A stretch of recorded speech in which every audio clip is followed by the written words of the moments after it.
acting is acting. And acting is living truthfully under imaginary circumstances, moment to moment. So whether or not there's a camera in front of you, or 1,500 people in front of you, or 150, it really is all living truthfully, moment to moment. And then all this other stuff happens, hitting the mark, being this way, so that you know what I mean, holding the mic in this hand, each take, and so those are the technical things that we have to learn. But for anyone who is looking toward a career in this, it's really just learn how to live truthfully, moment to moment, under imaginary circumstances, and the rest you'll be taught, and it's no big deal. Sure, but you consider yourself picky? Is that accurate? Would you say?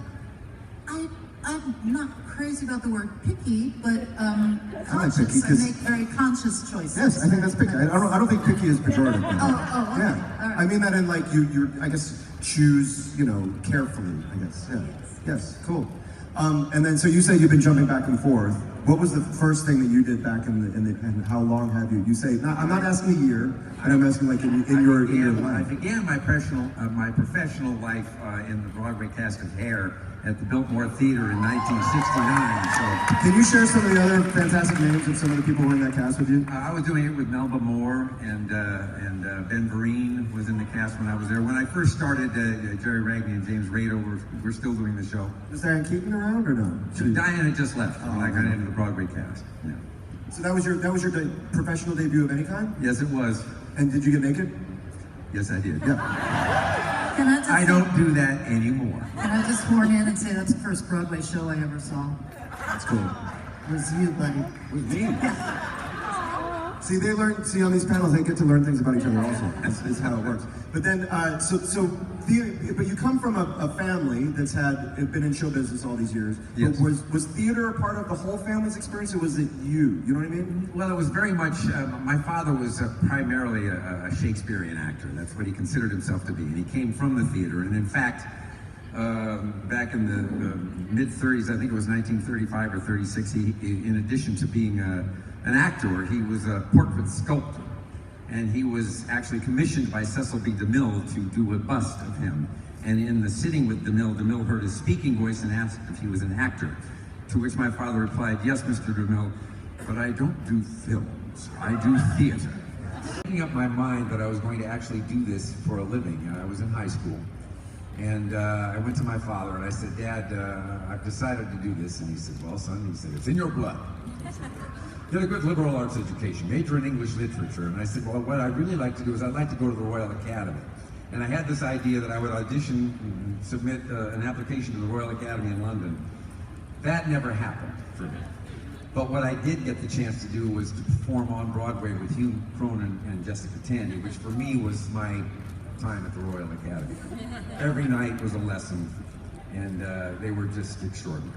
Yeah, they were a married couple and they worked together for I don't know how many decades. Željko, you're a historian, you probably know, right? Željko sees everything that's ever been on Broadway anyway. 4 decades, and I have no idea if that's right. Yeah, but and remarkable human beings. She is the first Blanche. Jessica Tandy was. She was the first Blanche in Streetcar Named Desire, but she didn't get to do the film. She was the first Blanche, and in fact, when I did Foxfire with them, she was in the same dressing room that she'd been in at the Barrymore, where she played Blanche. I got a phone call after auditioning several times that, I'd been cast in the show as a swing at the time. And then about a half hour later, I got a second call that said, "Wait, hold on a second, not quite yet."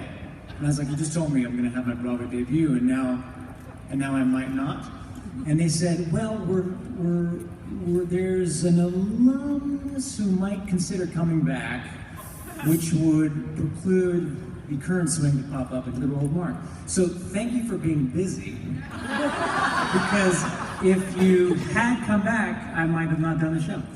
And you played Mark like officially and Roger officially, or? I was a swing. I played Roger officially for about a 6-month period, and then I went back to swinging. So I played Mark, over the course of the 2.5 years, but not officially. Yeah, and there are not many people who really. There are very few, I think, who played both for any length of time. Right? I was a Mark with a ponytail. That was interesting. Yeah. But it was, as you know, of course, it's one of the more remarkable experiences to be a part of. No. I do love the rehearsal process. I love being able to know what I'm going to do, or I love to been able to try 5 different things and know that I can pull from the 3 of those things.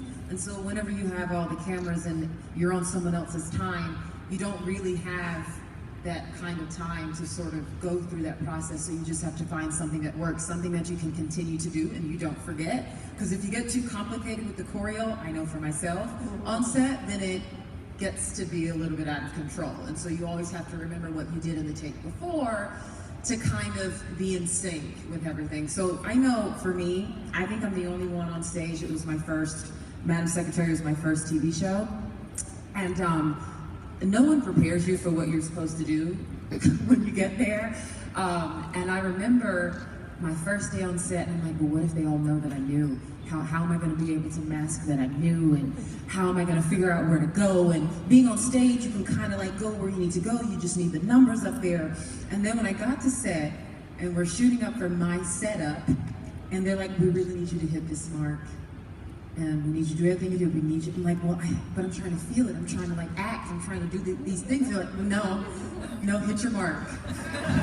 Hit your mark first. Do all that other stuff after. So I had to take the pressure off of trying to be not perfect, but wanting. I like to always have things. I want to be able to do them. And so with TV for me, I had to sort of drop all of that and allow myself to learn this new thing.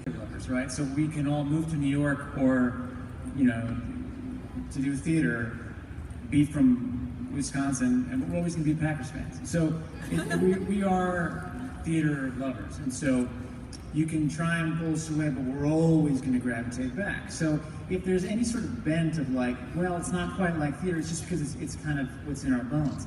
That said, there is great, you know, I did, when I was doing Jersey Boys, when I saw the show, I was sort of bowled over by it and amazed. And I thought, it's so choreographed, it's so well structured, that I didn't know if there was going to be a lot of room to play inside of it. And then once I put it on, so to speak, despite the structure, there was like a world of possibility.